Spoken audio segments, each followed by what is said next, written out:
realizing that I can't last a lot longer with the anxiety of having to propose. This is probably the spot. Like, I'm gonna have to do this. Like, it's gonna be the Eiffel Tower, and it's gonna be cliche, but it's gonna be a beautiful cliche because it's romantic.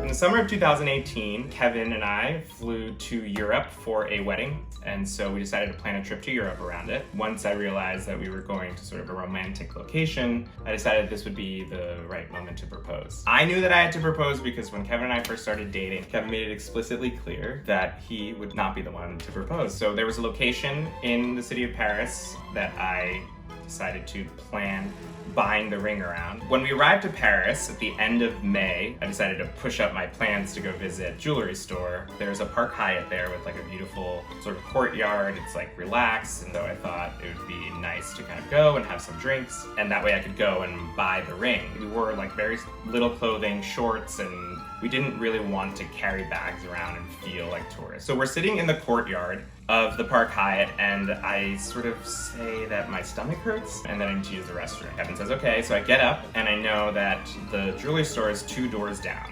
So I slowly make my way out of the courtyard and into the lobby of the hotel, and just like power walking myself to the jewelry store. As soon as I walk in the first door, I'm like trapped in a vestibule with the door that has to close behind me and wait for the security guards to open the second door. You know, I'm just like tapping my thigh, like, I gotta get in there. So the door finally flies open and I walk in, and an associate comes up to me and she asks me if I need help, and I say I need this ring in this shade and this size. And I knew the exact size because when I was trying to design a ring, I 3D printed several of them and then tried them on his fingers while he was asleep. So she grabs the ring for me, and I realized like I didn't bring a bag today. So I tell her to hold on to all the stuff and I'm just gonna take the ring in the ring box. For me, it feels like it's been an hour at this point. So I shove the box down the front of my jeans and I start walking. I realize it's a little bulky, but I keep it moving because Kevin's waiting for me.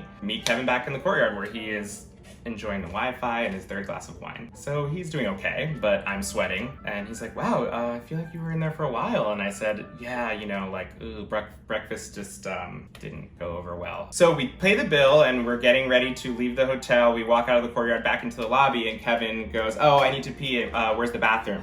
And I said, over there, because I had no idea where the bathroom was because I didn't ever actually go to the bathroom. Luckily, I pointed out sort of the right direction and he made it there. So we leave the hotel, we walk maybe like half a mile, and again, I'm trying to sort of adjust all the things that I have in my pockets and in my pants. I'm realizing that I can't last a lot longer with the anxiety of having to propose. I wanted to propose to him at this museum, and then we got there and there were no exhibits open. They were like in the middle of transition. So finally, we make it towards Trocadero, which is like the plaza that sort of overlooks the Eiffel Tower, and I'm thinking this is probably the spot. Like, I'm gonna have to do this. Like, it's gonna be the Eiffel Tower, and it's gonna be cliche, but it's gonna be a beautiful cliche. So this is Kevin's first time seeing the Eiffel Tower, and he's enjoying it, and I finally get a chance to sort of hand my phone off to someone. Here, just take a bunch of photos, okay? So then I reach out of my pants finally, and then I open the box, and I say,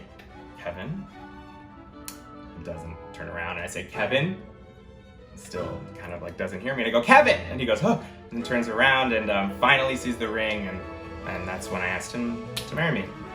And we just got married this March. We were really lucky and were able to have a really beautiful wedding. I'm from New York City, but decided to travel for a year with a group of remote workers. It was a group of about 20 people who all work remotely while traveling. When I arrived in Lima, Peru, I met these 20 then strangers, and they were all on Tinder. I don't really want to Tinder. I didn't really plan on Tindering. I wasn't really that interested in dating at all. So I decided to turn on Tinder. I began swiping through all of the different girls in Lima. I stopped at Karen's picture. I swiped right, and we decided to go out on our first date. At the time, I didn't really speak Spanish very well, and I just got so lost. So I was text messaging her, and she said, I'm here, where are you? And I was like, I'm in the bar, where are you? She's like, me too. And then we laughed and realized that I had actually gone to the wrong place. And she was really graceful about it. I remember thinking like, wow, she looks different than she does in her pictures, but so much more beautiful than I thought. And then at the end of the night,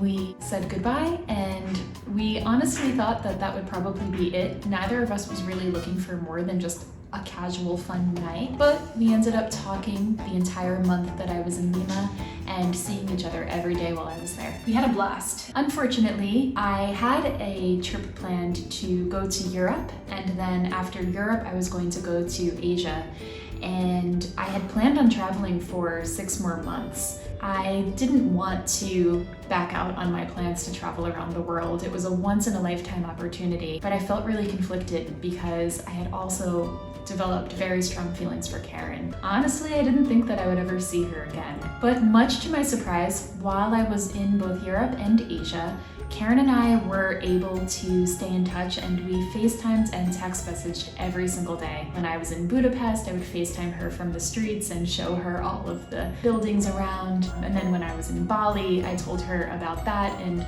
it was great to be able to share the experiences of my trip with her. Eventually, after what was then a year-long journey of traveling and working remotely, I decided to go back to the United States. I had then been gone for about 1.5 years, and I really had to see my friends and family, and I wanted to go back to New York City. It was great, but it didn't feel like my home anymore. Something was definitely missing. You know, I had fallen in love with Karen and also really fell in love with Peru. So I went to Peru, and I remember the first time I saw her, it was like electricity. I just felt this giant pit in my stomach when I first saw her. She just looked so beautiful. And Karen and I have decided that we are going to travel a little bit together while calling Lima, Peru our home base. So I'm definitely very grateful of the fact that I decided to Tinder that day a year ago.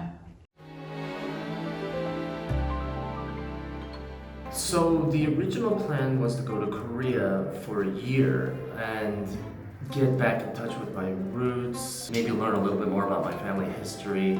But before I went, I wanted to do a stint in South America somewhere. Ultimately, I ended up choosing Colombia. So I immediately just dumped all my stuff. I gave all my stuff away. And when I got here, I was super excited, but I was also kind of freaked out because I had never been to this city before. And I really didn't know whether I would like it or not. I had just met this friend, and we were becoming very good friends, and we were going out and doing things. So what had happened was, we went out on the town. We were having, I thought, a good time, and then so my friend says, I have to go. I linked up with these girls on Tinder, and I said, do what you gotta do, and he left. So he leaves, and he goes to where he's going, and I get a text, I don't know, like 7 minutes after he left. And he says, I met up with the girls, I'm bringing them back. I'm like, okay, good. My friend walks in with the 2 girls, and as they're walking towards us, it was basically like a movie. I remember clearly thinking, that is the most beautiful girl I've ever seen. Everything felt different. And it was a feeling that I basically ignored because she had to be the one that my friend was interested in. And as it turns out, she was the one he was interested in. I just ignored her as long as I could until my friend had to go out for a smoke. He was gone for a while, and he was gone long enough that it was just too awkward to continue ignoring her. So we started talking. You know, I really wasn't pushing the agenda or anything at that point, but we started chatting, and instantly I found out that she wasn't interested in my friend. The moment I found this out, I asked her out. It just came out of me. It wasn't designed, it wasn't planned. It was one of those things where I just had to do it. The first date, we actually went to this place in a mall. I was a little bit concerned at first because it was kind of one of those situations where sparks didn't necessarily fly. I did get the second date, and the second date was the one that I wish was the first date. The second date was an incredibly beautiful little cafe that was a sunken park. It's like a big kind of canyon. It was great. I mean, it couldn't have gone better.